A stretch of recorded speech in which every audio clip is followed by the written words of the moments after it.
we go to Boston, Massachusetts. Candy, thanks for calling the Line of Fire. Hi. This topic is so big right now.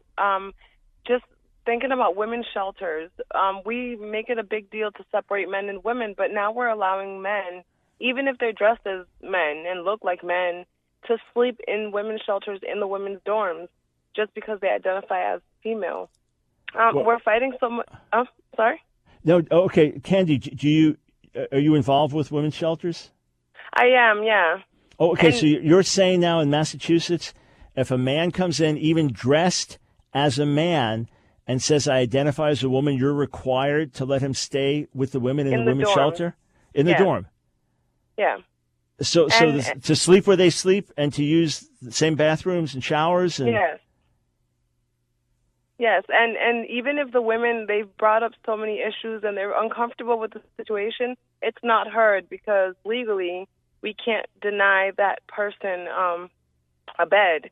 So it's like you're fighting so much to defend one group's rights, but how about the rights of the women that are in that shelter that aren't comfortable with the situation? And that's kind of overlooked. They're not comfortable for good reason.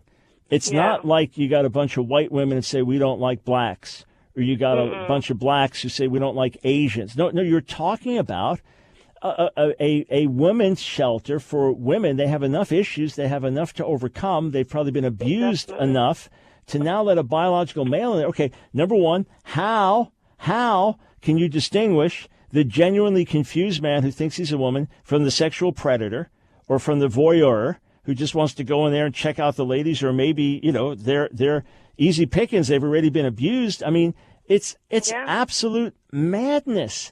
It is, definitely. And it's thinking of the kids growing up in this era, it's so confusing. You try to explain to your children as Christians what it is that, we stand for, and they're so confused by society and what they see in schools and, around them. It's scary. Alan Dershowitz was on CNN the other day discussing the North Carolina bill, and Ben Ferguson, a conservative radio host, was on there.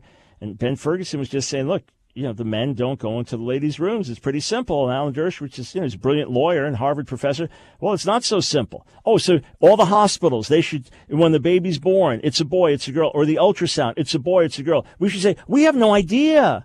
We really don't know. Yeah. Let's just say it's an it. And then in 3 or 4 or 5 or 10 years, when they really know, maybe they still don't know. I mean, it's societal madness. So Candy, you're saying that you have no legal recourse right now? We can't. We have to allow them to come in and stay in the shelters, regardless of what they look like. And they don't have to show you any documentation or nothing.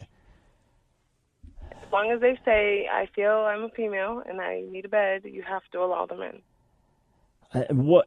And this is something this is not theory. This has actually happened. Yeah. And what have the women said?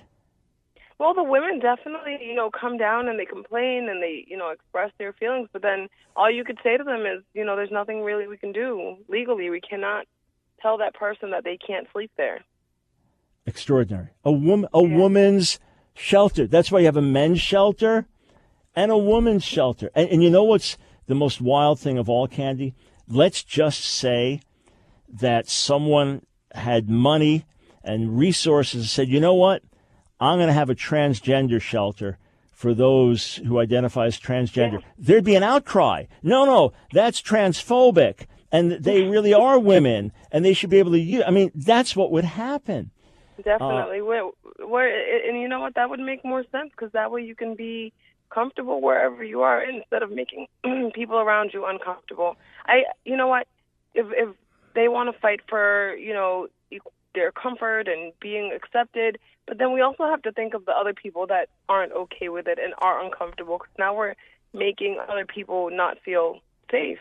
And for good reason. For good reason, they're uncomfortable. And in some cases, for good reason, they don't feel safe. You do not impose the hardship of, say, 3 or 4 people out of 1,000 on everyone else. It's almost like saying you got kids in school, and these kids in school, there's 800 kids in the school, but there's one who's blind. So now everyone has to use Braille, and they have to read with their eyes closed. Because what you're saying here is the struggling man is now going to have his struggles imposed on all the women and open the door for heterosexual predators. Candy, we need revival. We need awakening. If you haven't contacted massresistance.org, make sure they know about this, and we'll do our best to publicize this around the nation.